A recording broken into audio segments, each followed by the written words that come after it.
Aqui em Os Pingos nos Is, o Supremo Tribunal Federal marcou o julgamento da presidente do PT, Gleisi Hoffmann, e do ex-ministro Paulo Bernardo, sobre o caso que ficou conhecido como quadrilhão do PT.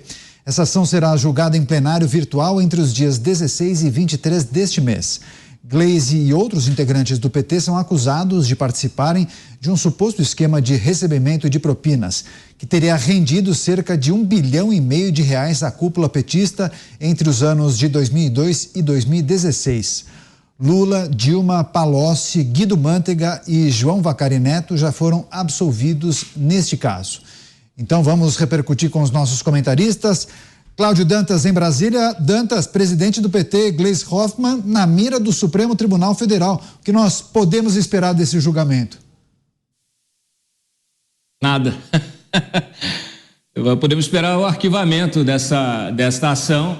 A Lindora, que é a vice-PGR, já se manifestou pela rejeição, inclusive, da denúncia. Houve um entendimento em relação ao quadrilhão do PT, parte ficou no STF em relação àqueles políticos com foro. E outra parte desceu para a primeira instância, onde já foi arquivada, onde já todas as acusações foram rejeitadas e os seus personagens investigados aí foram absolvidos. O quadrilhão do PP, o quadrilhão do PT, do PP, do MDB, os quadrilhões, todas as denúncias feitas pelo Rodrigo Janot na ocasião da Lava Jato, elas não deram em nada. Tá? Então, inclusive, no caso do PP, por exemplo, essa denúncia que foi para a primeira instância, a ação que foi para a primeira instância e que foi rejeitada, arquivada, ela foi utilizada como argumento pela defesa do Arthur Lira para também proceder aí o acolhimento do seu recurso, que levou também ao arquivamento da ação, ou a não recepção da denúncia contra ele no STF dias atrás, em relação a outro caso que tinha ali uma correspondência. Então, esse caso da Gleisi, isso aí é pedra cantada, não vai dar em nada, será arquivado, a Gleisi vai ficar livre de mais uma acusação. Que acusação era essa? Bom, 1,48 bilhão pagos à cúpula do PT em propinas ao longo de vários anos, de 2002 a 2016.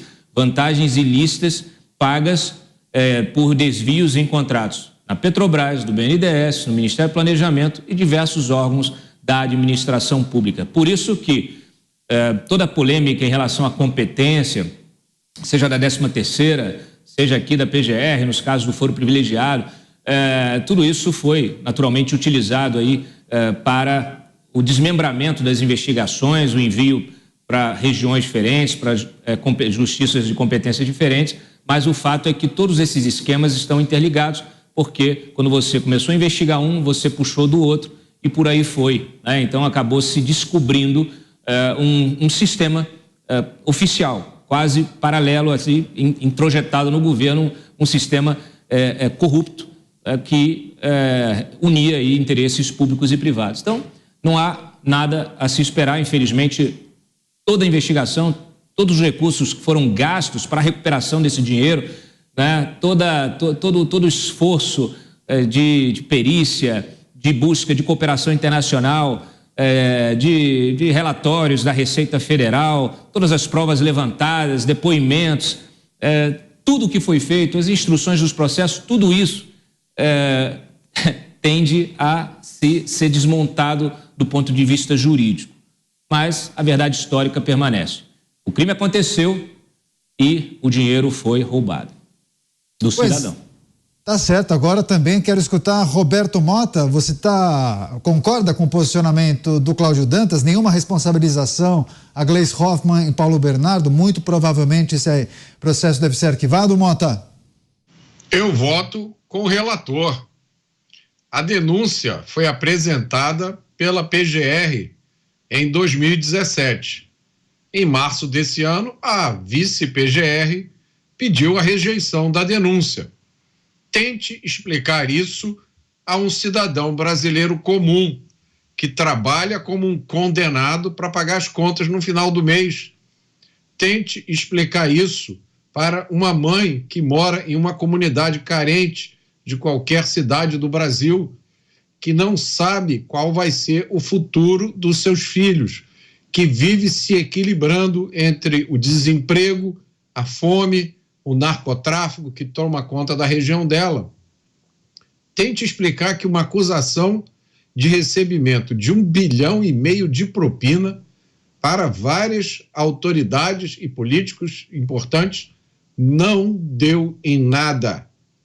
Eu faço esse desafio para um especialista jurídico que entende isso, sente com um trabalhador comum e tente explicar a ele o sentido que há nessa história. Enquanto isso, parece que estão atrás do Deltan Dallagnol, que teve seu mandato cassado, com uma acusação de recebimento indevido de diárias de viagem e de passagem.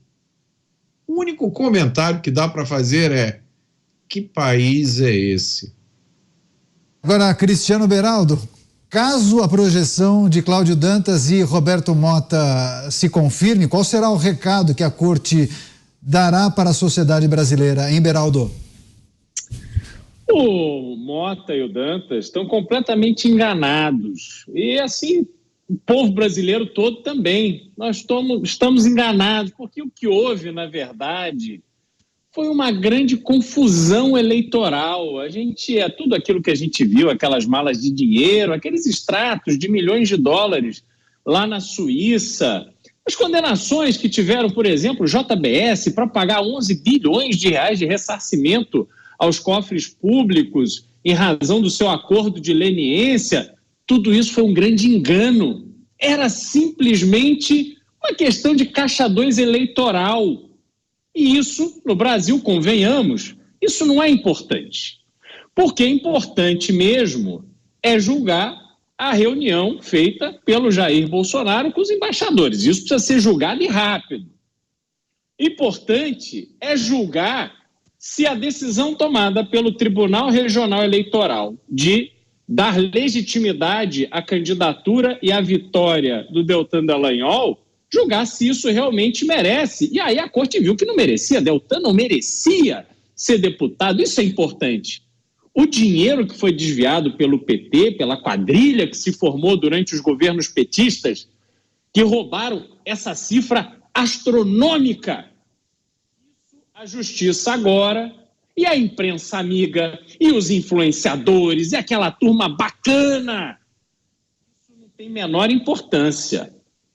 Vejam, fala-se tanto em ataque à democracia, e aí a gente pode pegar o seguinte evento na história do Brasil. Dilma Rousseff fez a sua campanha disputando com Aécio Neves a presidência da República com dinheiro roubado pelo Partido dos Trabalhadores e os seus representantes. Ela ganhou a eleição por uma diferença ínfima, porque usou o dinheiro roubado na eleição. Me digam se há atentado maior contra a democracia, contra a vontade do povo, do que esta eleição roubada a partir do dinheiro que foi desviado da Petrobras e de outros órgãos públicos. Não há. Mas a justiça quer saber disso? Não, a justiça não quer saber disso. A justiça, quando olha Gleisi Hoffmann, Paulo Bernardo, figuras importantíssimas na estrutura do PT, que se beneficiou aos montes deste dinheiro roubado, a justiça olha com este sentimento que predomina de quem vê que está ali tomando decisões para evitar o mal maior, porque estávamos diante da ameaça do fascismo. Precisamos deixar um pouquinho de lado a Constituição, precisamos desconsiderar a letra fria da lei e pôr um pouco de amor no nosso coração, porque a gente precisa cuidar do Brasil, a gente precisa cuidar dos índios, a gente precisa cuidar da turma do amor, da cultura. Pessoal aí que anda com um pouquinho de droga no bolso só para consumo próprio, tadinhos dele, vamos pôr amor no coração. E assim a justiça brasileira tem nos enterrado num poço cada vez mais profundo que a gente já não consegue mais enxergar à luz do dia. Este julgamento de Gleisi e Paulo Bernardo, diante de tudo que aconteceu, gerando a inocência dessas pessoas, mostrará que não podemos mais ter esperança na justiça. Isso é de uma tristeza imensa para um país como o Brasil, tão carente de justiça, tão carente de acreditar no seu sistema judiciário, que julga sem olhar a capa do processo, mas os fatos e a lei. Estamos diante de uma realidade terrível que teremos que enfrentar.